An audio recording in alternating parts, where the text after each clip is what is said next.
ಪ್ರಾರ್ಥನೆ.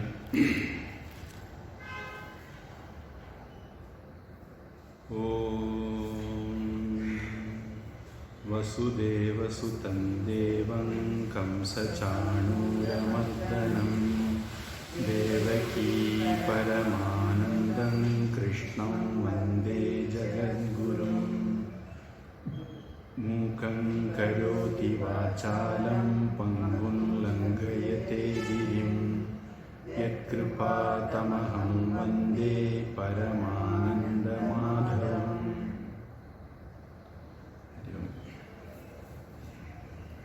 ஒன்பதாவது அத்தியாயம் 25வது ஸ்லோகம். ஓம் ஸ்ரீ கிருஷ்ணாய பரமாத்மனே நமः. ஓம் ஸ்ரீ கிருஷ்ணாய பரமாத்மனே நமः. அத ஸ்ரீமத் பகவத் கீதா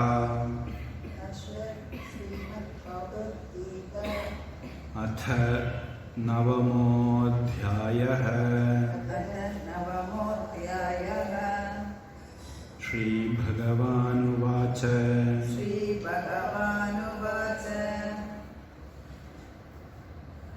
यान्ति देव व्रताः देवान् பித்ருன்னு இந்த இடத்துல தமிழில் பார்க்குறதுக்கு பித்ருன்னு அப்படி சொல்லறதுக்கு தோணும். அதை நீங்கள் ஒரு ப்ராக்கெட்டில் ஏதாவது போட்டு அது ரூ இல்லை ரு அப்படின்னு அடையாளப்படுத்திக்கலாம். சம்ஸ்கிருதம் பார்த்து படித்தா ஒன்றும் குழப்பம் இல்லை.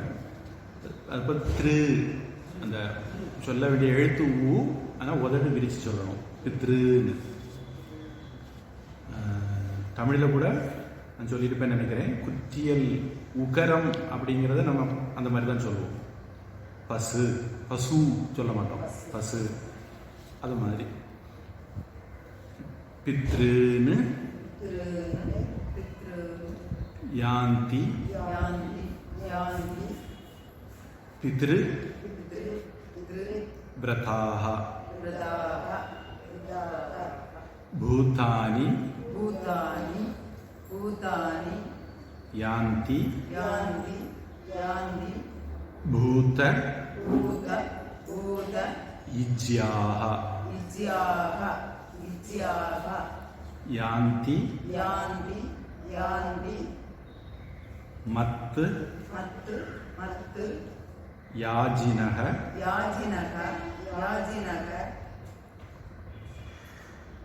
அபி மாம்.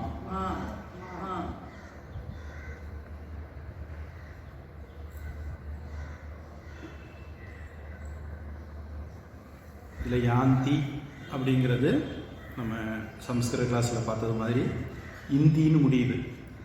அப்போ அது உங்களுக்கு ஞாபகம் இருக்காங்க நம்பிக்கை. நானே விட சொல்லிடுறேன். Third person plural present tense யாந்தி. அதாவது தீன்னு முடிஞ்சால் third person singular present tense. இந்தின்னு முடிஞ்சதுன்னா third person plural present tense. இல்லை யாந்தின்னு வர்றது எல்லாமே வினைச்சொல். அடைகிறார்கள் தமிழில் சொன்னால் அடைகிறார்கள். அப்போ தேவவிரதாக தேவர்களை வழிபடும் விரதத்தை உடையவர்கள்,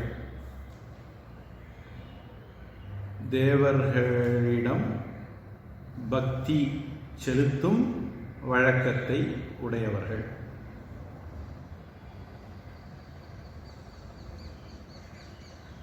காஃபி பிரியன் ஸ்ரீனிவாசன் பூஜை சமைச்சது உதாரணம். அப்படின்னா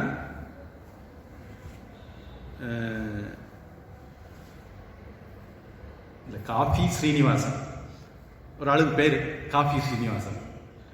ஏன் அவருக்கு காஃபி ஸ்ரீனிவாசன் பேர் என்ன? அவருக்கு காஃபி ரொம்ப பிடிக்கும், அதனால அவருக்கு காஃபி ஸ்ரீனிவாசன் பேர். அப்போ அது ஒரு காம்பவுண்டு. அதை எப்படி புரிஞ்சுக்கணும்னா காஃபி பிரியன் ஸ்ரீனிவாசன் புரிஞ்சுக்கிடணும். காஃபி ஸ்ரீனிவாசன் சொன்னா காஃபி பிரியன் ஸ்ரீனிவாசன் புரிஞ்சுக்கணும். நடுவில் பிரியன்கிறது மறைஞ்சு நிற்குது. அது மாதிரி தேவ விரதாகனா தேவர்களை தேவ விரதம் உடையவர்கள் இருக்கு, தேவர்களை வழிபடும் விரதம் உடையவர்கள் அப்படின்னு நம்ம புரிஞ்சுக்கணும்.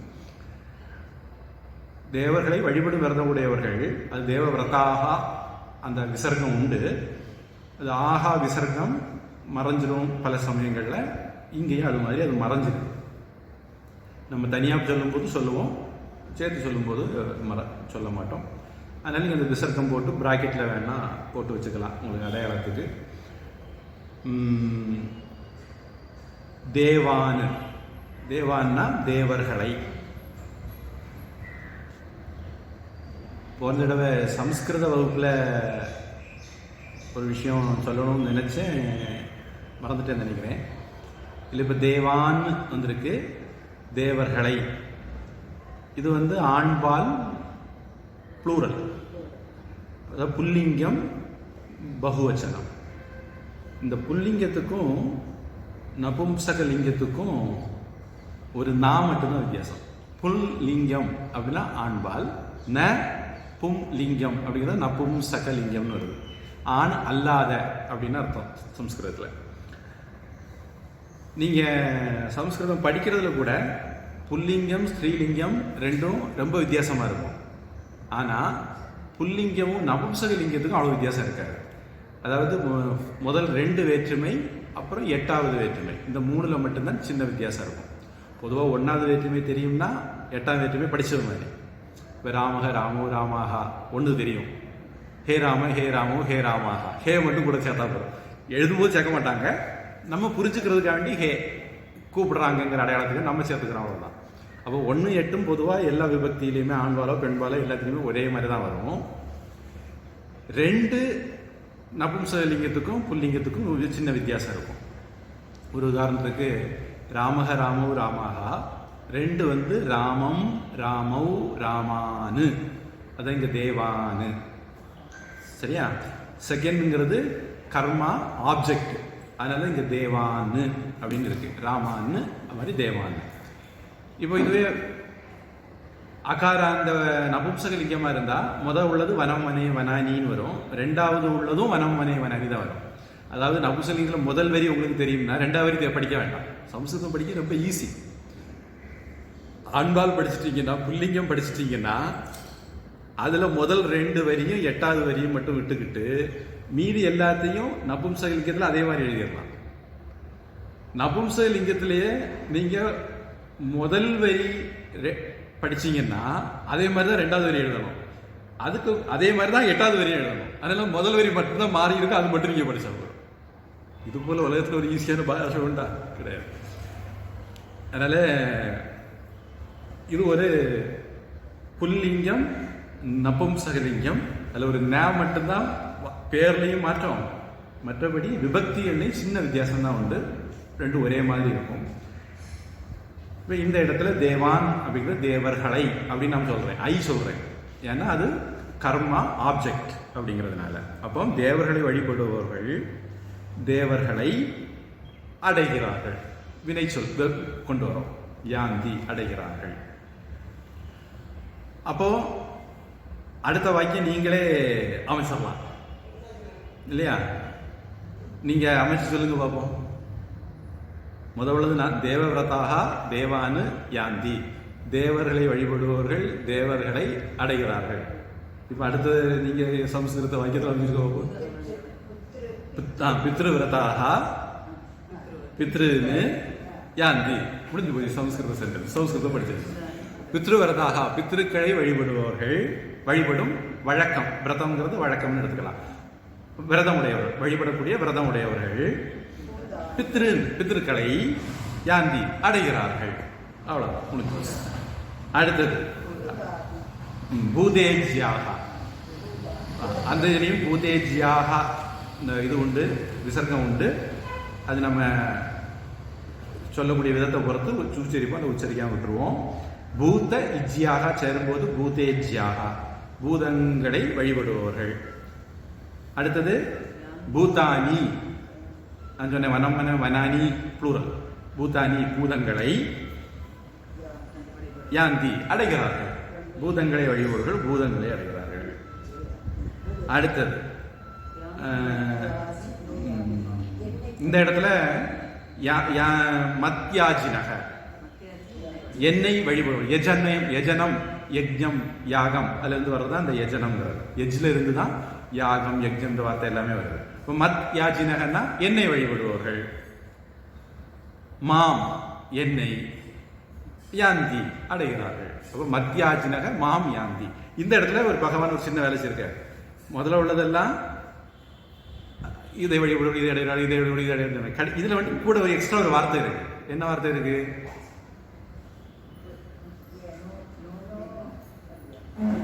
அப்பி, அப்பின்னு இருக்கு. அப்பின்னா அடிக்கடி உங்களுக்கு வரக்கூடிய வார்த்தை ரெண்டு விதமா அர்த்தம் எடுக்கலாம். என்னையே இந்த இடத்துல அந்த அர்த்தம் எடுக்கணும், என்னையே அப்படின்னு எடுக்கணும். சில சமயங்கள்ல நானும் கூட, என்னை கூட அப்படின்னு அர்த்தம் எடுக்கலாம். ஆனா இந்த இடத்துல அந்த அர்த்தம் பொருந்தாது.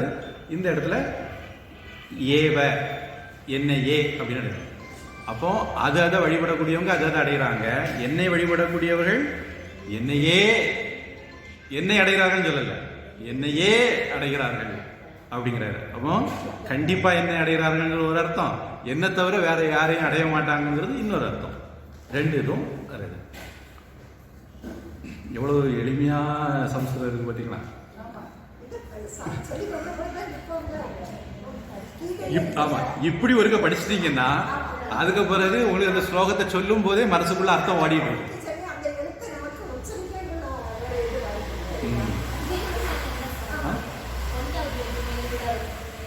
அது தமிழ் இலக்கணம் தெரியல, இங்கிலீஷ் இலக்கணம் தெரியல, கொஞ்சம் கஷ்டம்தான். நான் உங்களுக்கு தெரியுங்கிற நம்பிக்கையில் சொல்லிட்டு இருந்தேன். அதாவது வேற்றுமை அப்படின்னு தமிழ்ல ஒன்று இருக்கு, இங்கிலீஷ்ல வந்து அதை கேஸ் அப்படின்னு சொல்லுவாங்க. இப்ப ராமன் அப்படிங்கிறது பெயர் சொல். இந்த பெயர் சொல் 8 விதமா மாறி வரலாம். அப்படி மாறி வர்றதுக்கு, வேறுபட்டு வர்றதுனால அதுக்கு வேற்றுமைன்னு பேர். ராமன்கிறது ரூட் வேர் சொல், அது 8 விதமா மாறி வரலாம். அதனால அதை வந்து வேற்றுமை அப்படிங்கிறோம். எப்படியெல்லாம் வரலாம்னா ராமன் வரலாம், அடுத்தது ராமனை அப்படின்னு வரலாம், ராமனால் ஐ ஆல் கு இன் அது கண் அப்படின்னு சொல்லுவாங்க. அதை மனசில் வச்சுட்டு சொல்லுவேன். ராமனால் 3வது வேற்றுமை, ராமனுக்கு 4வது வேற்றுமை, அடுத்தது ராமனில் இருந்து 5வது வேற்றுமை, ராமனுடைய 6வது வேற்றுமை, ராமனில் 7வது வேற்றுமை, 8 வந்து ஏ ராமா, ராமனை கூப்பிடுறது, அது 8. இது விழி வேற்றுமை அப்படிம்பாங்க. அப்ப முதல்ல உள்ளது பொதுவா சப்ஜெக்டா இருக்கு. ராமன் அப்படிங்கிறது சப்ஜெக்ட். ராமன் காட்டுக்கு போனான், ராமன் வில்லை எடுத்தான், ராமன் லட்சுமணனிடம் பேசினான், இது எல்லாமே சப்ஜெக்ட். ராமனை அப்படின்னு வரும்போது அது ஆப்ஜெக்டா இருக்கு. சீதா ராமனை மானை பிடித்து தர கேட்டார். வேலுக்குடி ராமாயணத்துக்கு அதான் போயிட்டு இருக்கு. லக்ஷ்மணன் ராமனை போகக்கூடாது என்று தடுத்தான். ஐன்னு வந்தா ஆப்ஜெக்ட் இங்கிலீஷ்ல. அடுத்தது ராமனால் முடியாத காரியம் எதுவும் இல்லை. இது வந்து இது 2 விதமா வரலாம். ராமனால் அப்படின்னு வரும்போது அது ஒரு அர்த்தம். இது வந்து கரணே கருவிங்கிற அர்த்தத்திலையும் வரலாம். வில்லால் அல்லது அம்பால் கொன்றான் அப்படியும் வரலாம். அப்படி வரும்போது அங்க கருவியா நம்ம பயன்படுத்துறோம். ராமனால் வரும்போது காரணமாகவும் பயன்படுத்தலாம். பொதுவாக இந்த 8 வேற்றுமையும் வேற வேற அர்த்தங்களுக்காக வேண்டி நம்ம பயன்படுத்துவோம்.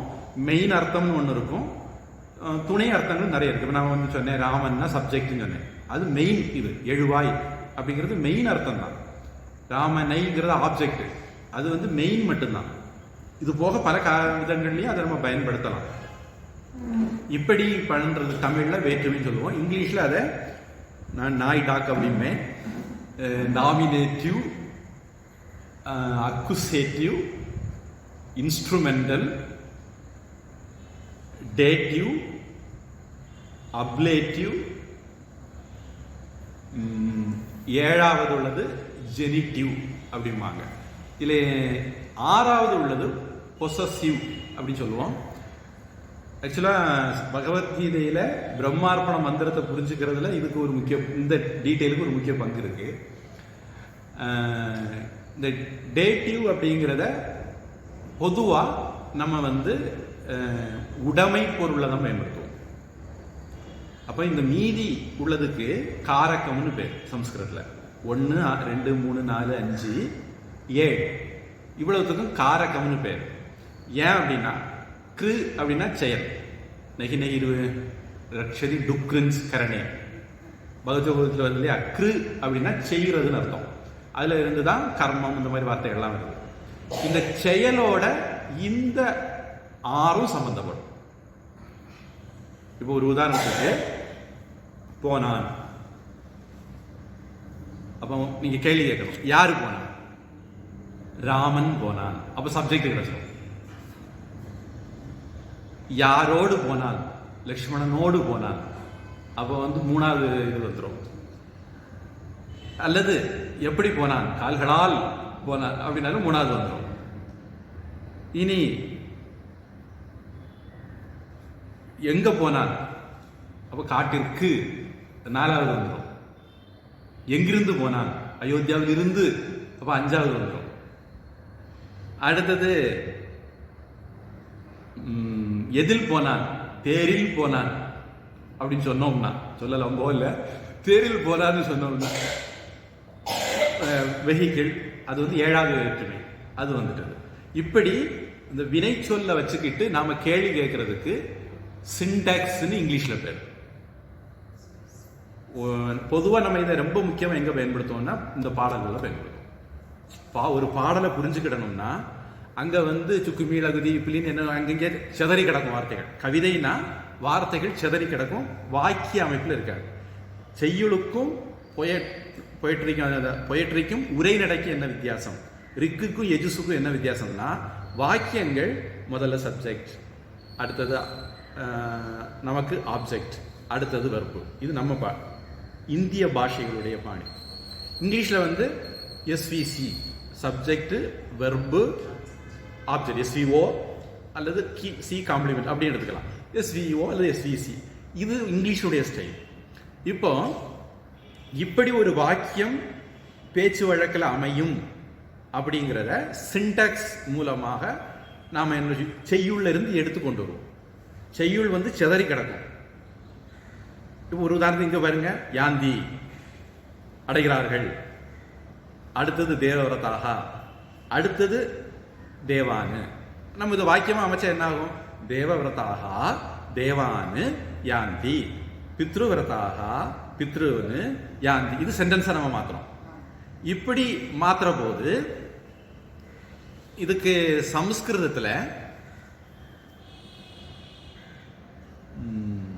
ஆகாங்ஷா அப்படின்னு பேர். இங்கிலீஷ்ல சின்டாக்ஸ் சொல்லுவாங்க, சமஸ்கிருதத்துல ஆகாங்ஷா அப்படிம்பாங்க. பொதுவாக ஆகாங்ஷா என்னன்னா எதிர்பார்ப்பு. கன்னியாகுமரிக்காரங்களுக்கு ஒருவேளை அந்த வார்த்தை தெரிஞ்சிருக்கலாம். ஆகாங்ஷா அப்படின்னா எதிர்பார்ப்பு. போனான், உடனே நம்ம மனசுல என்ன கேள்வி வரும்? எதுக்கு, எங்க, இந்த கேள்வியெல்லாம் வரும்ல.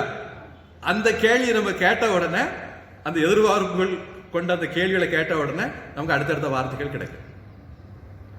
இப்ப நம்ம இந்த செய்யுளை புரிஞ்சுக்கிட முயற்சி பண்ணும்போது முதல்ல இதுல வெர்பு எங்க இருக்குன்னு கண்டுபிடிப்போம். இப்ப நம்ம இங்க ஒரு க்ளூ சொல்லியிருக்கேன். எப்படி வெர்பை கண்டுபிடிச்சேன்னா, இந்தின்னு முடிஞ்சிருக்கு. எனக்கு தெரியும் இந்தின்னு முடிஞ்சா ப்ரெசன்ட் டென்ஸ், தேர்ட் பர்சன், ப்ளூரல்னு தெரியும். அப்ப இதுக்கு சப்ஜெக்ட் எப்படி தான் இருக்கும்? அதுவும் ப்ளூரலா தான் இருக்கும். ராமன் போனான், ராமர்கள் போனார்கள், இல்லையா? சப்ஜெக்ட் ஏற்ற மாதிரி தானே வரும். அப்ப இதுக்கு சப்ஜெக்ட் ப்ளூரல்ல இருக்கணும். இப்போ ப்ளூரல்ல என்ன இருக்குன்னு பார்ப்பேன். அது ஃபர்ஸ்ட் கேஸ்லயும் இருக்கணும். அப்ப எனக்கு இங்க என்ன கிடைக்குது? தேவவிரதாக அப்படிங்கிற வார்த்தை கிடைக்குது. அப்ப தேவவிரதாக யாந்தி. அடுத்தது ஆப்ஜெக்டை கண்டுபிடிக்கணும். அது செகண்ட் கேஸில் இருக்கும். இங்கே செகண்ட் கேஸ் எது இருக்குன்னு நான் பார்க்குறேன். எது? தேவானு அப்படின்னு எனக்கு தெரியுது. அப்போ தேவவிரதாக தேவானு யாந்தி. ரொம்ப சிம்பிள். நமக்கு மொழியில் இலக்கண அமைப்பு வார்த்தைகள் பற்றி இப்படி ஒரு ஐடியா இருந்ததுன்னா ஒவ்வொரு செய்யுளையும் நீங்கள் இதை மாதிரி ஈஸியாக பிரித்து போட்டுடலாம், ஒரு வாக்கியம் வாக்கிடலாம். அந்த ஸ்லோகத்தை சொல்லும் போதே இல்லை. தமிழில் ஒரு விசேஷம் என்னன்னா, தமிழ்னா இந்திய மொழிகள் நிறைய கூமுட்டைகள். அவர் பேர் என்ன, கால்டுவெல் அப்படின்னு ஒரு கோமாளி இருக்கான். அவன் வந்து திராவிட மொழிகளின் ஒப்பிலக்கணம் எழுதியிருக்கான். அவனுடைய அடிவருடைகளுக்கெல்லாம் சம்ஸ்கிருதம் வேற தமிழ் வேற இப்படின்னு ஒரு அபிப்பிராயம் இருக்கு. ஒரு மொழியினுடைய முக்கியமான இது அதனுடைய ஸ்ட்ரக்சர். இப்போ நான் இதை வந்து தமிழில் கரெக்டாக இருக்கிற மாதிரியே நான் தமிழில் சொல்ல போகிறேன் பாருங்கள், உங்களுக்கு அப்படியே புரியும். ஏன்னா தமிழ் ஸ்ட்ரக்சருக்கும் சம்ஸ்கிருத ஸ்ட்ரக்சருக்கும் வித்தியாசம் கிடையாது. ஸ்ட்ரக்சரில் பாரத மொழிகள் அத்தனையும் ஒன்று. வார்த்தைகளில் வித்தியாசம் இருக்கணும் கட்டாயம் கிடையாது, இருக்கலாம். இப்போ தேவங்கிற வார்த்தை தமிழ்லையும் இருக்குது, விரதங்கிற வார்த்தை தமிழ்லையும் இருக்குது. வார்த்தைகளில் வித்தியாசம் இருக்கலாம், இல்லாமல் இருக்கலாம். ஆனால் ஸ்ட்ரக்சரில் வித்தியாசம் கிடையாது. ஒரு உதாரணம் பாருங்கள். அடைகிறார்கள் தேவர்களை வழிபடுபவர்கள் தேவர்களை, இப்படி நான் சொன்னால் உங்களுக்கு அர்த்தம் புரியுதா புரியலையா? பாரத மொழிகள் எல்லாத்துக்கும் எப்படின்னா, இங்கே வார்த்தைகளை பொதுவாக அங்கே இங்கே மாற்றி போட்டாலும் பொதுவாக அர்த்தம் மாறாது. அபூர்வமான சில இடங்களில் மட்டும் மாறும், மற்றபடி மாறாது. ஸ்டாப் நாட், லெட் கோ, இது ஒரு தந்தி. பழைய கால தந்தின்னு ஒன்று இருந்தது. ஒரு போலீஸ் செக் போஸ்ட்டுக்கு தந்தி வந்தது, ஸ்டாப் நாட் லெட் கோ அப்படி. அப்போ ஒரு கள்ளக்கடத்தல் வண்டி வருது, தந்தியை பார்த்தாங்க, ஸ்டாப் நாட் லெட் கோ, நிறுத்தாதான் விட்டுரு, விட்டாங்க.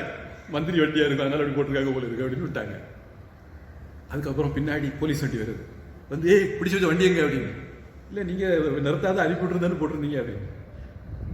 மட பசங்களா, நான் விட்டு ஸ்டாப் நாட் லெட் கோ அப்படின்னு போட்டிருந்தேன். இங்கிலீஷ்ல நீங்க வார்த்தைகளை எங்க வேணாலும் எப்படி வேணாலும் போட்டா அர்த்தம் வரணும்னு கட்டாயம் கிடையாது. சொல்ல போனா இந்த குறிப்பிட்ட அமைப்புல எழுதினா மட்டும்தான் அர்த்தம் வரும். ஒரு உதாரணம், அதுக்கு ஒரு முக்கியமான காரணம், தமிழ் மாதிரி பாஷைகள்ல வேற்றுமை உருவு வார்த்தையோட கலந்துரும், சேர்ந்துரும். அதனால நீங்க எங்க தூக்கி போட்டாலும் வித்தியாசம் தெரியாது. இப்ப ராமா கில்டு ராவணா, ராமன் ராவணனை கொன்றான், வார்த்தைகளை இடமாத்தி போட்டுருவோம். ராவணா கில்டு ராமா, இங்கிலீஷ்ல அர்த்தமே மாறி போயிடும். தமிழ்ல அப்படி இல்லை. ராமன் ராவணனை கொன்றான், ராவணனை ராமன் கொன்றான், கொன்றான் ராமன் ராவணனை, கொன்றான் ராவணனை ராமன். இது இந்திய மொழிகளுடைய பாரத மொழிகளுடைய ஒரு அமைப்பு. அதனால சம்ஸ்கிருதம் இந்தோ யூரோப்பியன் லாங்குவேஜ் சொல்லிக்கிட்டு விவரம் கூடின மொழியியலாளர்கள்லாம் வச்சிருக்காங்க. அவனெல்லாம் எவ்வளவு விவரம் கேட்டவங்கிறத நீங்க இதை வச்சு நம்மளே புரிஞ்சுக்கலாம். இந்திய மொழி அல்லது பாரத மொழி ஆசிய மொழின்னு வைக்க வேண்டிய ஒரு சம்ஸ்கிருதத்தை யூரோப்பியன் லாங்குவேஜ் கொண்டு வச்சிருக்காங்க. லத்தீன், கிரீக், இங்கிலீஷு கூட எல்லாம் சம்ஸ்கிருதம் ஒட்டவே ஒட்டாது, ஆனால் அங்கே கொண்டு வச்சிருக்காங்க. சரி, அப்போ இது அர்த்தம் முடிஞ்சது. சந்தி புணர்ச்சி விதிகள் தேவவிரதாகா அப்படிங்கிறதுல விசர்க்கம் உண்டு, மூச்சு எடுத்தா சொல்லுவோம்.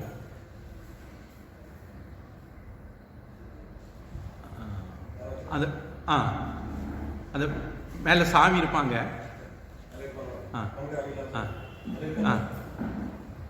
இல்லைன்னா போட்டு தானே தந்துறேன். நீங்கள் 2 தடவை அலைய வேண்டாம்ல.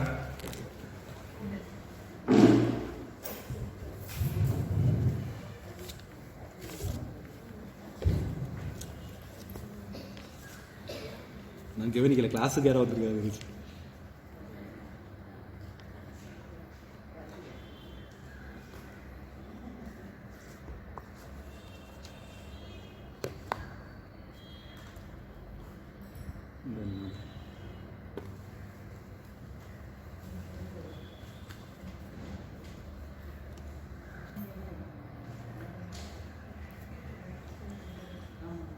தேவானு பித்ரு ரெண்டையும் சேர்த்து எழுத முடிஞ்சதுனால சம்ஸ்கிருதத்தில் சேர்த்து எழுதியிருக்காங்க. பித்ருன்னு யாந்தி சேர்த்து எழுத முடிஞ்சனால சேர்த்து எழுதியிருக்காங்க. பித்ருவிரதாக, இந்த தேவவிரதாக பித்ருவிரதாக அப்படிங்கிறது காம்பவுண்டு வேற்றுமை தொகை சொல்லுவாங்க. டிஃபன் பாக்ஸ், டிஃபன் வைக்கிற பாக்ஸ், டிஃபன் கொண்டு போகிற பாக்ஸ் அப்படிங்கிறது முழு அர்த்தம். அது நம்ம டிஃபன் பாக்ஸ் சொல்லுவோம். அது மாதிரி தேவர்களை வழிபடும் விரதத்தை உடையவர்கள், அதை சுருக்கி சொன்னதுனால, தொகுத்து சொன்னதுனால தேவவிரதாகங்கிறது காம்பவுண்டு தொகை அப்படின்னு தமிழில் சொல்லுவாங்க. பித்ருவிரதாக அப்படிங்கிறது காம்பவுண்டு. அதாவது இதனால் அந்த வார்த்தையை நான் சொல்கிறேன் அப்படின்னா, தேவவிரதாக பிரித்து எழுத முடியாது. நான் இந்த மாதிரி வார்த்தைகள் வரும்போது காம்பவுண்ட் சொல்லுவேன், அல்லது 2 வார்த்தை சேர்த்து எழுத முடிஞ்சனால சேர்த்து எழுதிருக்கான்னு சொல்லுவேன். காரணம் என்ன இருக்குன்னா, தேவவிரதாக பிரித்து எழுதக்கூடாது, பித்ருவிரதாக பிரித்து எழுதக்கூடாது. தேவான் பித்ரு யாந்தி பிரித்து எழுதலாம். ஆனால் சமஸ்கிருதத்தில் சேர்த்து எழுத முடிஞ்சதுனால சேர்த்து எழுதிருக்காங்க. மற்றபடி தனித்தனி வார்த்தை தான். தேவவிரதாக தனித்தனி வார்த்தை கிடையாது, ஒரு கூட்டு சொல், தொகை சொல். அந்த மாதிரி வித்தியாசத்துக்காக அந்த மாதிரி டிப்ஸ் சொல்றது. பூத்தானி யாந்தி, பூத்த இஜ்யாக சேரும்போது பூத்தேஜ்யாகான்னு சேரும். அந்த விசர்க்கம் நம்ம மூச்சு எடுத்தா சொல்லுவோம், இல்லைன்னு சொல்ல மாட்டோம். மத்து யாஜினக, இத்துங்கிறது அடுத்தது வல்லினம் வராததுனால இத்து அப்படின்னு மாறி, அந்த இத்து யாவும் சேர்த்து எழுத முடிஞ்சதுனால மட்டும் இல்லை, இந்த இடத்துல காம்பவுண்ட், அதனாலையும் மத்யாஜினக அப்படின்னு வந்துடும். அந்த யாஜினக அக விசர்க்கம் என்னாகும்? ஓன்னு மாறும். அப்ப மத்யாஜினோ அப்படின்னு மாறும். அடுத்தது ஆ இருக்குது, அந்த ஆ இந்த ஓக்குள்ள ஒழிச்சுக்குங்கிறத காட்டுறதுக்காக வேண்டி எஸ் மாதிரி போட்டு காமிச்சிருக்காங்க. அதனால மத்யாஜினோபி அப்படின்னு சொல்லுவோம். அப்புறம் மா ஸ்லோகம். யாந்தி தேவவ்ரதா தேவான்,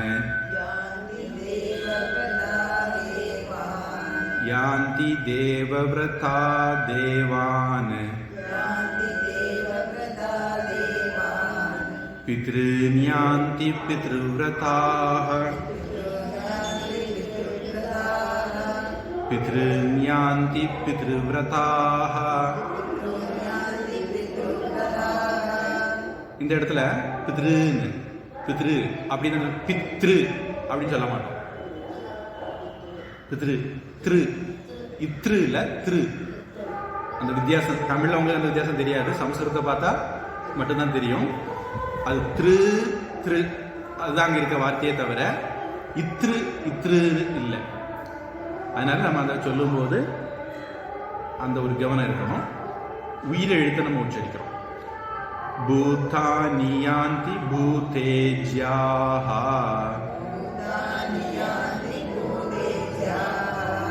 பூதானி யாந்தி பூதேஜ்யாஹ,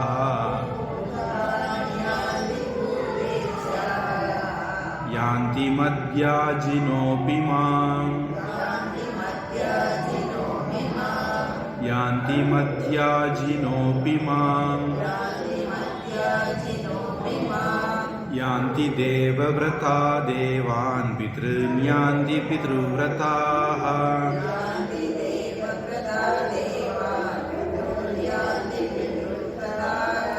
பூதானி யாந்தி பூதேஜ்யாः, பூதானி யாந்தி பூதேஜ்யா, யாந்தி மத்யாஜினோபி மாம்.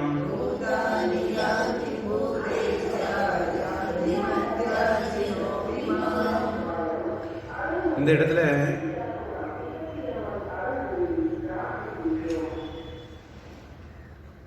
இந்த பூத்தானி அப்படிங்கிறது நபும்சகலிங்க வார்த்தை. பித்ரு தேவானு இதெல்லாம் புல்லிங்க வார்த்தை. அப்போ அங்க வந்து ப்ளூரலுக்கு தேவான் பித்ருன்னு இன்னுல முடியுது. ஏன் சொல்றேன்னா இந்த குழுவுக்காண்டி சொல்றேன். இன்னுல முடிஞ்சதுன்னா செகண்ட் பர்சன் ப்ளூரலாக இருக்கலாம் அப்படின்னு கண்டுபிடிக்கிறதுக்காண்டி. நீன்னு முடிஞ்சதுன்னா நபும்சகலிங்கத்தில் செகண்ட் கேடு, அது வந்து புல்லிங்கத்தில், இது நபும்சகலிங்கத்தில் ப்ளூரல் பூத்தானி அப்படிங்கிறது. சரி, அடுத்த ஸ்லோகம். இப்போ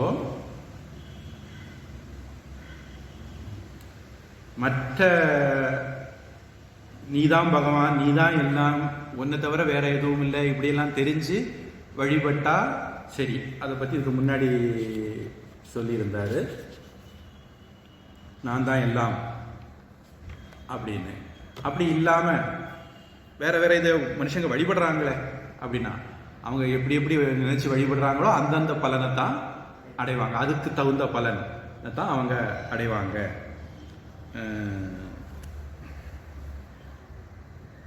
வண்டி இருக்கு, 2 வீலர், நீங்கள் 20 கிலோமீட்டர்லையும் ஓட்டலாம், 40 கிலோமீட்டர்லையும் ஓட்டலாம், 100 கிலோமீட்டரையும் ஓட்டலாம். நம்ம காலேஜ் பசங்கிட்ட கொடுத்தா அந்த ஸ்பீடா மீட்டர் தாண்டி போகிற மாதிரி ஓட்டுவாங்க. அப்படி எவ்வளோ தூரம் போயிடுவாங்க வேகமாக. அது மாதிரி பகவானை சின்ன அளவில் நினைச்சும் நீங்கள் வழிபடலாம், கொஞ்சம் பெரிய அளவில் நினைச்சும் வழிபடலாம். எல்லாமாக அவர் இருக்காரு அப்படின்னு அவருடைய உண்மை ஸ்வரூபத்திலையும் நீங்கள் வழிபடலாம். நீங்கள் எந்த விதத்தில் வழிபடுறீங்களோ அந்த அளவுக்கு உங்களுக்கு பிரயோஜனம் கிடைக்கும். டேமில் இருந்து தண்ணி வருது, நீங்கள் அதை ஒரு 1/4 இன்ச்சு பைப்பில் போட்டிங்கன்னா அந்தளவு தண்ணி வரும், 1/2 இன்ச்சு பைப்பில் போட்டு அந்தளவு தண்ணி வரும். பெரிய ஒரு என்ன சொல்லுவாங்க அது, ஆமாம், பழைய காலத்தில் இந்த இதில் போடும், ரோட்டில் சில சமயம் குறுக்க போடுவாங்க, இப்போ என்ன பேர் சொல்லுவாங்க, சிமெண்ட் பைப்பு பெருசாக போடுவாங்க. அந்த மாதிரின்னா நிறைய தண்ணி வரும். அப்போ நீங்கள் அவர் கடல் மாதிரி இருக்கார், அதுல இருந்து எவ்வளவு எடுக்கணும் நீங்க விரும்புறீங்களோ அது உங்க இது. நீங்க தேவர்களை வழிபட்டா அந்த அளவு கிடைக்கும், பித்திருக்களா வழிபட்டா அந்த அளவு கிடைக்கும், பூதங்களா வழிபட்டா அந்த அளவுக்கு கிடைக்கும். பூதம் என்ற பேய்க்கு சாட்சி பூதம் இல்லை, மரம் செடி கொடி இயற்கை அந்த மாதிரி வழிபடுறவங்க.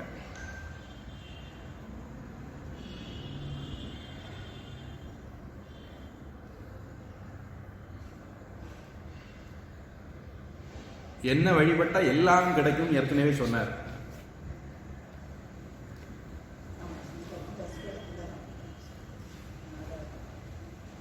யோகக்ஷேமம் வகாமியகம் அப்படின்னு. சரி, ஒன்றை கும்பிட்டா திருப்பி வராண்டாம், முக்தி மட்டும் இல்லை, அளவில்லாத சுகம், இதெல்லாம். ஆனால் ஒன்று வழிபடுறது எப்படி அப்படிங்கிற கேள்விக்கு பதில் சொல்றாரு. பத்திரம் புஷ்பம் பலம். பொதுவாக இந்த மாதிரி இம்முன்னு முடிஞ்சதுன்னா அது நபும்சகலிங்கமாக இருக்கும். ஒரு குழு. தோயம் யஹ மே பக்தியா பிரயச்சதி தத் அகம் பக்தியா உபஹ்ருதம் அஷ்னாமி பிரயத ஆத்மனஹ. இப்போ நீங்கள் சமஸ்கிருத கிளாஸ் நல்லா படிச்சீங்கன்னு பார்ப்போம். தீனு முடிஞ்சிருக்கு, பிரயச்சதி அப்படின்னு என்ன அர்த்தம்? சிங்குலர் ஒன்று,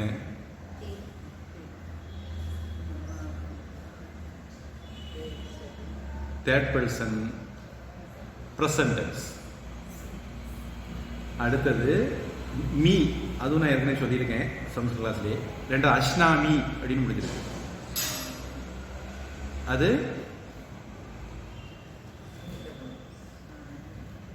first person singular present tense. தீனு முடிஞ்ச third person singular present tense, மீன் முடிஞ்ச first person singular present tense. அப்போ யார் பக்தியா, பக்தியோடு, யோ யார், பக்தியா பக்தியோடு, மே எனக்கு. இந்த மேங்கிறது சில இடங்கள்ல வரும், அதை நம்ம பொருத்தமாக புரிஞ்சுக்கிடணும். இந்த இடத்துல மேங்கிறது மஹ்யம், அதாவது எனக்குங்கிற 4வது வேற்றுமே வந்துடும்.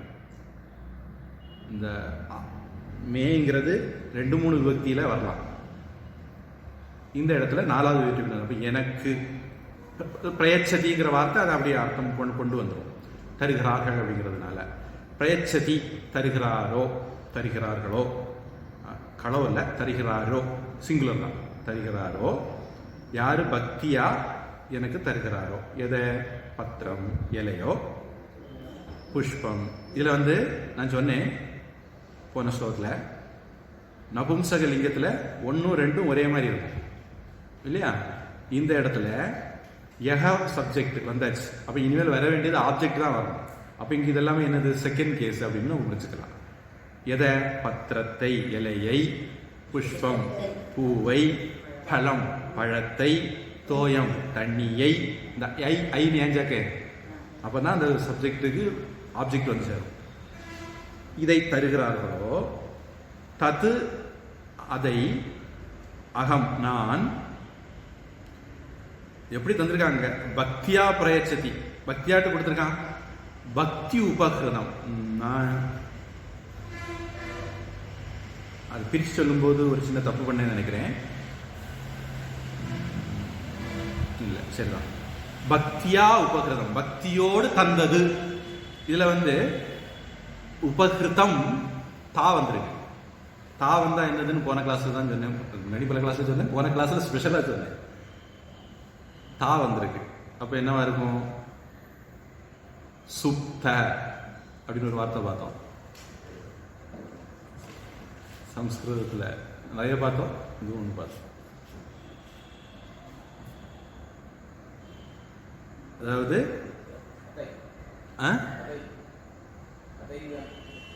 இல்லை, பாஸ்ட் பார்ட்டிசிபிள் அப்படின்னு இங்கிலீஷில் சொல்லுவாங்க. பொதுவாக பாஸ்ட் டென்ஸ் மாதிரி அர்த்தத்தில் புரிஞ்சுக்கணும்.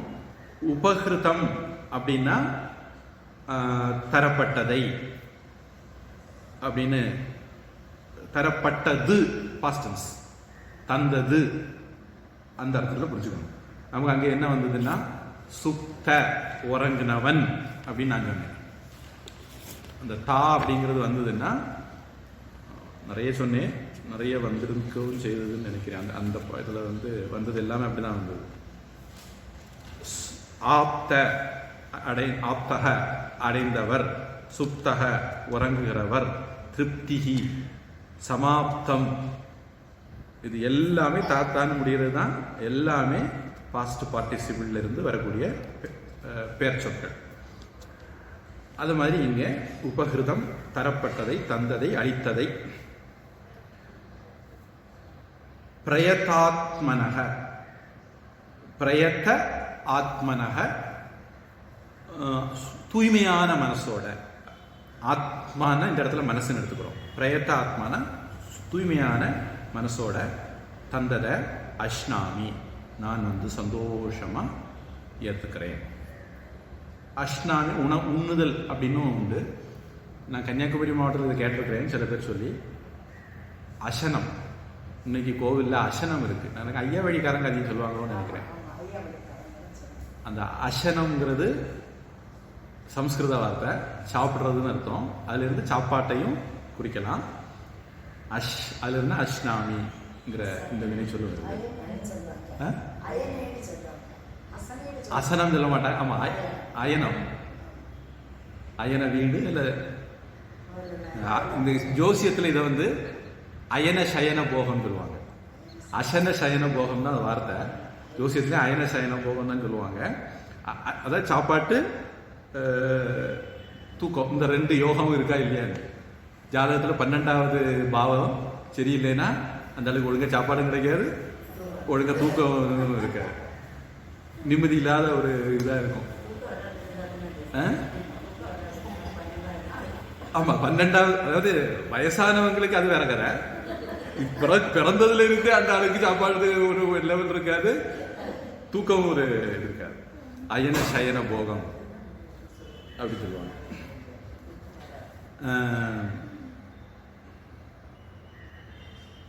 நான் அசன வீடு அப்படின்னு கேட்டிருக்கேன். அயனங்கிறதும் இருக்குன்னு நினைக்கிறேன்.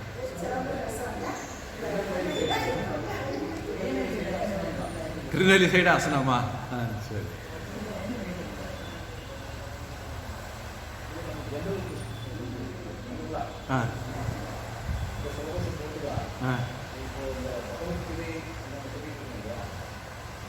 குருஷேத்திரத்தில் வந்து கிருஷ்ணர் வந்து அர்ஜுனத்தை கொடுக்குறாங்களாம். இப்போ போகிற வந்து இந்த மேட்டர்லாம் எப்படி பேசுகிறாங்க கொஸ்டின் வந்தால் என்ன சொல்லுவாங்க? அது நமக்கு இப்போ துண்டு துண்டாக படிக்கிறதுனால. அதாவது போர்க்களத்தில் வந்தாச்சு. ஆமாம், போர்க்களத்தில் வந்த இடத்துல இந்த மாதிரி மாசு ஜீவாத்மா பரமாத்மா அதை பற்றி பேச வேண்டிய அவசியம் என்னங்கிறது ஒரு கொஸ்டின் வருது. மட்டும் இல்லை, நிறைய டீட்டெயில் இதில் வருது. நம்ம துண்டு துண்டாக படித்தா அந்த கேள்வி வரும் இயல்பா. ஆனால் மொத்த கீதையும் நமக்கு மனசுக்குள்ளே இருந்தால் அந்த கேள்வி வராது. எதனால் அப்படின்னா, அர்ஜுனனுக்கு வந்து போர்க்களத்தில் ஒரு பிரச்சனை, அவனுக்கு தர்மத்தில் குழப்பம் வந்துட்டது. என்ன பண்ணணும் என்ன பண்ணக்கூடாது, கடமையில் குழப்பம் வந்துட்டது. அந்த குழப்பத்துக்கு காரணம் என்னன்னா அவனுக்கு பற்றுதல். குழப்பத்துக்கு காரணம் பற்றுதல். அப்போ அவனுக்கு பற்றுதலுக்கு காரணம் அறியாமை. அப்போ அறியாமை போகணும்னா அறிவு கொடுக்கணும். இந்த கீதை முழுக்க அறிவை கொடுக்குது. இப்போ இந்த அறிவுன்னா எப்படி ஒரு கிண்டத்தில் எடுத்து கொடுக்கலாமான்னா, ஒரு மனுஷனுக்கு அறியாமை அப்படிங்கிறது, பற்றுதல் அப்படிங்கிறது பல தரத்தில் இருக்கலாம். உடம்புல இருக்கலாம், மனசில் இருக்கலாம், புத்தியில் இருக்கலாம். இப்படி பல கட்டங்களாக ஒருவனுக்கு அறியாமை இருக்கும். உறவுகளில் தன்மையில் இருக்கலாம், உறவுகளில் இருக்கலாம், வீடு காரு சொத்து பத்து இப்படி இருக்கலாம்.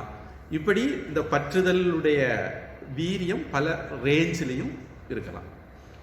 அப்போ அர்ஜுனனுக்கு கொடுக்க வேண்டியது ஞானம். அறியாமையில் இருக்கிறான். அறியாமையில் இருக்கிறனால நான் நினைக்கிறான், மற்றவங்க இருக்காங்கன்னு நினைக்கிறான், இதெல்லாம் உண்மைன்னு நினைக்கிறான். அதுக்காக வேண்டி தர்மத்தை கூட கடந்து போகலான்னு நினைக்கிறான்.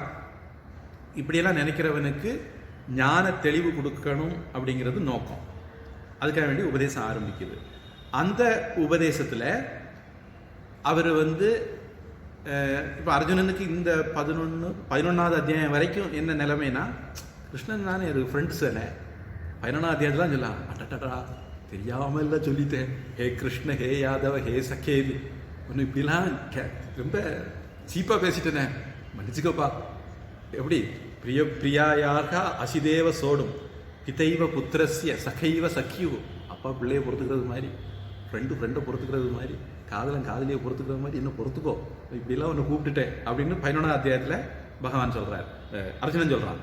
அது வரையிலும் அவனுக்கு மனசில் என்ன இருக்குது, கிருஷ்ண யாரோ இன்னொரு ஆள் அந்த மாதிரி. அப்போ இது வந்து அதுக்கு பில்டப். நீ வேற நான் வேற. 4வது அத்தியாயத்திலே தொடங்கிட்டார். ஜென்ம கர்மச்சமே திவ்யம் தொடங்கிட்டார். நீ வேற நான் வேற. உலகத்தில் நமக்கு மேலே ஒரு சக்தி இருக்கு. நாம அந்த சக்தியினுடைய அம்சங்களாக இருக்கிறோம். நாம ஜீவாத்மா, ஈஸ்வரன் அப்படின்னு ஒன்று இருக்கு. இது எல்லாருமே பரமாத்மா தான். இது எல்லாம் ஒரு மாயை அல்லது தோற்றம். எப்படி ஒருவன் கனவு காணுகிறானோ, கனவுல விஷயங்கள் நடக்கும்போது கனவு பார்க்குற நேரத்தில் உண்மைன்னு தோணுதோ, அது மாதிரி இதெல்லாம் நமக்கு உண்மைன்னு தோணுது. அப்போ வியாபகாரியத்தில் நாம் இருக்கிறோம். நாம் நம்மளை இந்த உடம்புன்னு இருக்கிறோம் நினச்சோம்னா நம்ம வியாபாரத்தில் இருக்கோம். வியாபகாரியத்தில் இருக்கிறவங்களுக்கு ஒரு விதமான நாலேஜ், அதுவும் கிருஷ்ண கீதையில் சொல்லுவார். இனி வியாபகாரியத்தில் பேசும்போது சில பேர் இடக்க முடக்க கேள்வி வைப்பாங்க. அவங்களுக்கு வியாபகாரியம் உண்மை இல்லைன்னு சொல்லி அதுக்கு மேலே இருந்து பார்த்தா என்ன பதில், அதுவும் இதில் பகவான் சொல்றாரு. இப்போ இந்த இடத்துல பரமாத்மாவாக கிருஷ்ணனை அல்லது தெய்வத்தை வழிபடுறது எப்படி அப்படிங்கிற விஷயத்த சொல்றாரு. இனி இந்த இதுகளெல்லாம் எப்படின்னா, இது உபாசனைன்னு சொல்லுவோம். கர்மயோகம் நமக்கு விருப்பு வெறுப்புகளை குறைக்கும். ஒரு மனுஷனுக்கு விருப்பு வெறுப்பு தான் அவனுக்கு பற்றுதல் குழப்பங்களுக்கெல்லாம் காரணம். கர்மயோகம் பண்ணுறது விருப்பு வெறுப்புலேருந்து விடுபட வைக்கும். அடுத்தது உபாசனை அல்லது பக்தி அப்படிங்கிறது அவனுக்கு மன ஒருமைப்பாடையும் ஈஸ்வரனை புரிஞ்சுக்கிறதுக்கான பக்குவத்தையும் கொடுக்கும். அதுக்கு பிறகுதான் அவனுக்கு ஞானம் உள்ளே போக முடியும். அப்போ இது ஒரு பெரிய ப்ராசஸ். நமக்கு டாக்டர் படிக்கணும்னா போய் சேர்ந்து 5 வருஷம் கோர்ஸுங்கிறது மாதிரி, இன்ஜினியரிங்க்கு ஒரு கோர்ஸ் இருக்கிறது மாதிரி இது ஒரு கோர்ஸ். நீங்கள் இப்படிங்கிறதுல ஞானத்தை கொடுக்க முடியாது. அப்படி ஒரு கதை இருக்குது. அஷ்டாவக்ரர்கிட்டேன்னு நினைக்கிறேன். ஜனக மகாராஜாவா என்னமோ போய், நான் தேரில் குதிரையில் சேணத்தில் காலை எடுத்து வைக்கிற நேரத்தில் ஞானத்தை சொல்லிடணும் அப்படின்னு. அப்படி வந்தது அந்த அஷ்டாவக்ர கீதைங்கிற நூல் அப்படின்னு சொல்லுவாங்க. பொதுவாக கேட்குற ஆளுக்கு பக்குவம் இருந்தால் ஒரு வார்த்தையில் கூட விஷயம் முடிஞ்சிருமா இருக்கும். ஆனால் கேட்குறவங்களுக்கு பக்குவம் குறைவாக இருந்தால், இப்போ அர்ஜுனனை பார்த்தீங்கன்னா 2வது அத்தியாயத்தில் தொடங்கினவன் ஆத்தியத்தில் கேள்வி கேட்குறான், 12 கேட்குறான், 18 கேட்குறான். அப்போ அவனுக்கு சந்தேகம் சரியாகலை. ஆனால் அவனே 18வது அத்தியாயத்தில் நஷ்டோ மோக ஸ்மிருதிர் லப்தா, எனக்கு குழப்பெல்லாம் தீர்ந்துட்டுது, ஞானம் வந்துட்டு தான் அது சொல்கிற வரைக்கும் இது டாபிக் போயிட்டு இருக்கு. அப்போ இதெல்லாம் ஏன் சொல்ல வராங்கன்னா, அர்ஜுனனுக்கு சில குழப்பங்கள் இருக்கு. இப்போ நமக்கு ஸ்கூலில் கிளாஸில் வந்து ஸ்டூடெண்ட்ஸ் இருக்கும்போது சில பசங்களுக்கு சார் ஒரு தடவை பாடம் எடுத்தோன்னு பிடிச்சிடும், இன்னொருத்தங்களுக்கு புரியாது. அப்போ அவங்க வந்து கேள்வி கேட்பான். கேள்வி கேட்கும்போது தான் தெரியும் அவன் எங்கே ஸ்டக்காக இருக்கிறாங்க. அப்போ சார் என்ன பண்ணுவார், ரொம்ப சுருக்கமாக சொன்ன அந்த இடத்துல கூடுதலாக சொல்லுவார். இப்போ நான் வந்து வேற்றுமை தொகை எல்லாம் சொல்லிட்டு போனேன், அவங்க ஒரு கேள்வி கேட்டாங்க. அப்போ கேள்வி கேட்ட பிறகு தான் என்ன தெரிஞ்சது, அந்த இடம் அவங்களுக்கு கிளியர் இல்லை அப்படின்னு. நான் அப்போ அதை பற்றி டீட்டெயிலாக சொல்ல வேண்டி வந்தது. அப்போ கேள்வி வரும்போது தான் ஸ்டூடெண்ட்டுக்கு எந்த இடத்துல புரிஞ்சுக்கிறதுல ஸ்டக் ஆகி நிற்கிறாங்கன்னு தெரியும். அந்த இடத்த நம்ம எக்ஸ்பிளைன் பண்ணும்போது, இப்போ இன்னைக்கு நமக்கு இதை சேண்டிங் கிளாஸ், இதில் நம்ம இன்னைக்கு என்னெல்லாம் பார்த்துருக்கோம், ஆக மொத்தம் 2வது ஸ்லோகத்தில் இருக்கிறோம். ஏன்னா ஸ்டூடெண்ட்டுக்கு சில ஏரியாக்களில் கிரே இருக்கு, குழப்பம் இருக்கு, தெளிவில்லை. அப்போ நம்ம அதை வந்து எக்ஸ்பிளைன் பண்ண வேண்டியிருக்கும். அப்புறம் இந்த இடத்துல நாம சொல்றது இனி அடுத்தடுத்து வரக்கூடிய ஸ்லோகங்களை கை கொடுக்கவும் செய்யும். அதனால நமக்கு இது வேஸ்ட்னு இல்லை.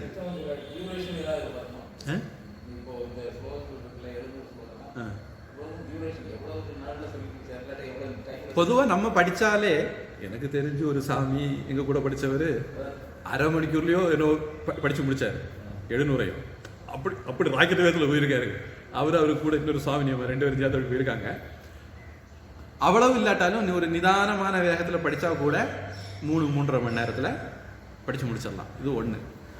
ஆனால் இதை இப்படியே தான் கிருஷ்ணன் அர்ஜுனனுக்கு சொன்னாரா அப்படின்னா கட்டாயம் கிடையாது. இது இந்த எசன்ஸை தான் கிருஷ்ணர் அர்ஜுனனுக்கு சொன்னார். ஆனால் கிருஷ்ணர் சொன்ன அதை மட்டும் நம்ம படித்தோம்னா நமக்கு ஒன்றும் விளங்காது. அதனால வியாசர் நமக்காக வேண்டி கருணை கூர்ந்து இதை ஒரு ரொம்ப நீட்டான ஒரு பேட்டர்ன்ல 700 ஸ்லோகத்தில் போட்டு வச்சிருக்காரு. அப்ப நமக்கும் புரியும்.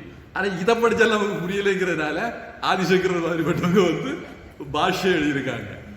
நான் உங்ககிட்ட ஒரு கிளாஸ்ல காட்டினேன்னு நினைக்கிறேன். ஒரிஜினல் கீதா புக் இவ்வளவுதான், ஒரு தீப்பெட்டி சைஸ்ல தான் இருந்தது. ஆனா இது சங்கர பாஷ்யத்தோட போட்டிருக்கு. அதனால இவ்வளவு பெரிய புக்கா இருக்கு. அந்த தீப்பெட்டி சைஸ்ல இருந்த அதே பகவத்கீதை தான் இதுவும். அதுல ஸ்லோகம் மட்டும் இருந்தது, இதுல வந்து விளக்கமும் இருக்கு. அதனால இது இவ்வளவு பெருசா இருக்கு. அதனால கேட்கிற மாணவருடைய தகுதிக்கு ஏற்றது மாதிரி சொல்ல வேண்டியதுல வித்தியாசம் வரும்.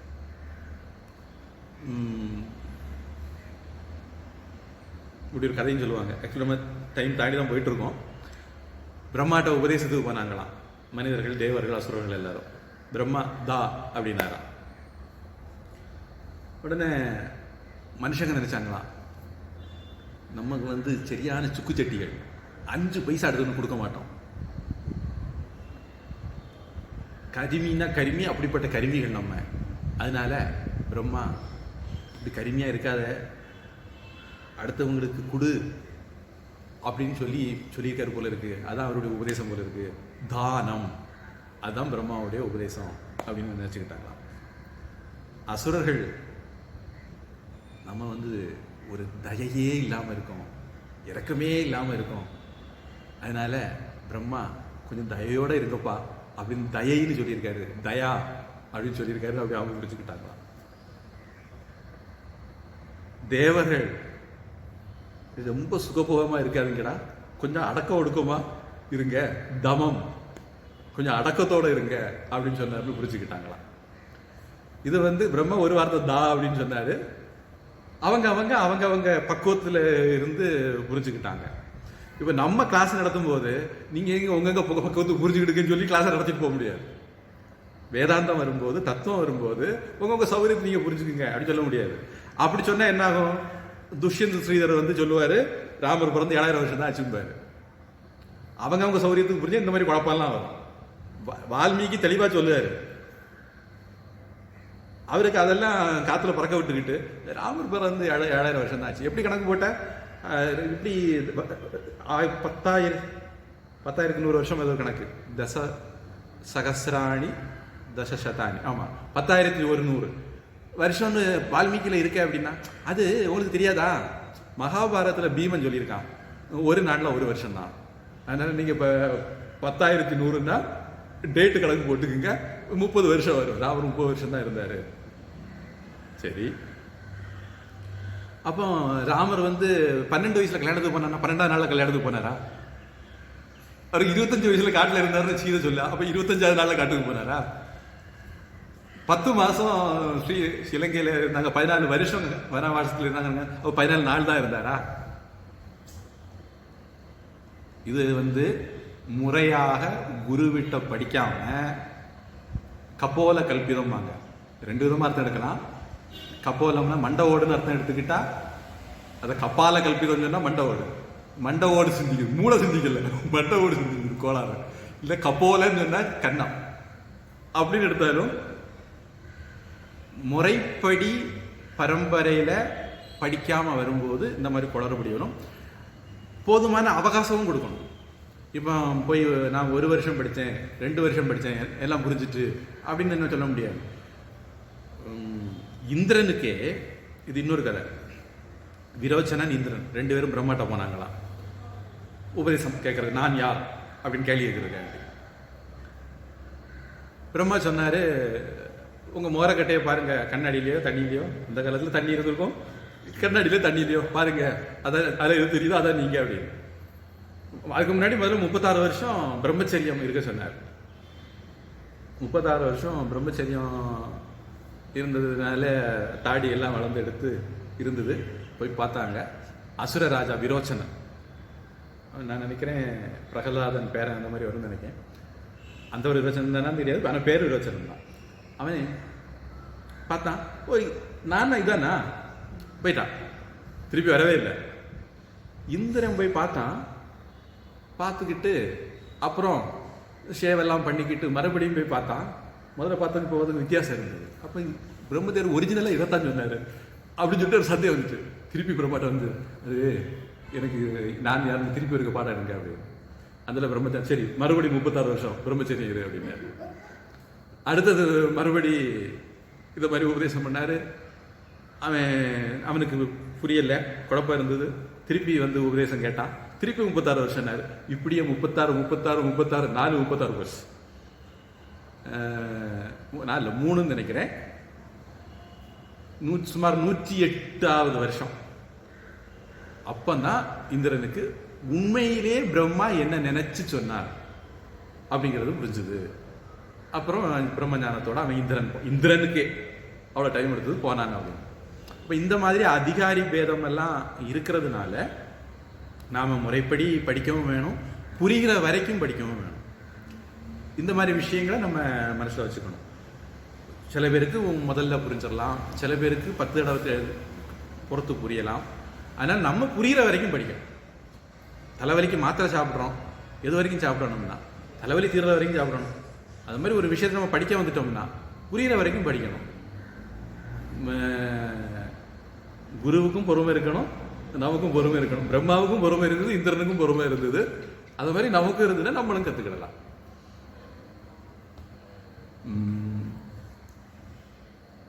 இந்த ஸ்லோகத்தில் சந்தி பலம் அனுஸ்வாரம் அடுத்தது தா வர்றதுனால எப்படி மாறும்? இன்னா மாறும். அப்புறம் தோயம் அது சேர்த்து சொல்றதா இருந்தால் அந்த அனுஸ்வாரம் அடுத்தது யா வர்றதுனால இந்த யாவை மூக்கால சொல்லக்கூடிய யாவா மாத்திரும். யக அப்படிங்கிறது நாம பிரிச்சோம்னா யகன்னு இருக்கும், சேர்த்தோம்னா அடுத்தது வல்லினம் வராததுனால அது ஓன்னு மாறி யோன்னு மாறிடும். தத்து அகம் சேரும்போது ததகம்னு மாறும். இத்து மென்மையா மாறிடும், இதுன்னு மாறி ததகம் அப்படின்னு மாறிடும். பக்தியா உபகிருதம் சேரும்போது பக்தி உபகிருதம் அப்படின்னு மாறும். அடுத்தது உபகிருதம் அஷ்னாமி சேர்ந்ததுன்னா உபகிருதம் அஷ்னாமின்னு மாறும். இந்த 3 வார்த்தையும் சமஸ்கிருதத்தில் சேர்த்து எழுத முடிஞ்சதுனால சேர்த்து எழுதியிருக்காங்க. பிரயத்த ஆத்மனக அது பிரயதாத்மனக அப்படின்னு காம்பவுண்டா மாறும், சமாசமா மாறிடும். இப்போ ஸ்லோகம் பத்ரம் புஷ்பம் ஃபலம் தோயம் पत्रं पुष्पं फलं तोयं पत्रं पुष्पं फलं तोयं यो मे भक्त्या प्रयच्छति यो मे भक्त्या प्रयच्छति यो मे भक्त्या प्रयच्छति यो मे भक्त्या प्रयच्छति तदहं भक्त्युपहृतम् तदहं भक्तियुपहृतम् तदहं भक्त्युपहृतम् तदहं भक्तियुपहृतम् अश्नामि प्रयतात्मनः अश्नामि प्रयतात्मनः अश्नामि प्रयतात्मनः अश्नामि प्रयतात्मनः पत्रं पुष्पं फलं तोयं यो मे भक्त्या प्रयच्छति पत्रं पुष्पं फलं तोयं यो मे भक्त्या प्रयच्छति तदहं भक्त्युपहृतम् अश्नामि प्रयतात्मनः तदहं भक्तियुपहृतम् अश्नामि प्रयतात्मनः प्रार्थने ॐ सर्वधर्मान् परित्यज्य मामेकं शरणं व्रज अहं त्वा सर्वपापेभ्यः मोक्षयिष्यामि मा शुचः यत्र योगेश्वरः कृष्णः यत्र पार्थो धनुर्धरः तत्र श्रीर्विजयो भूतिः ध्रुवानीतिर्मतिर्मम हरिः ओं तत्सत् सर्वं ब्रह्मार्पणमस्तु श्रीकृष्णार्पणमस्तु।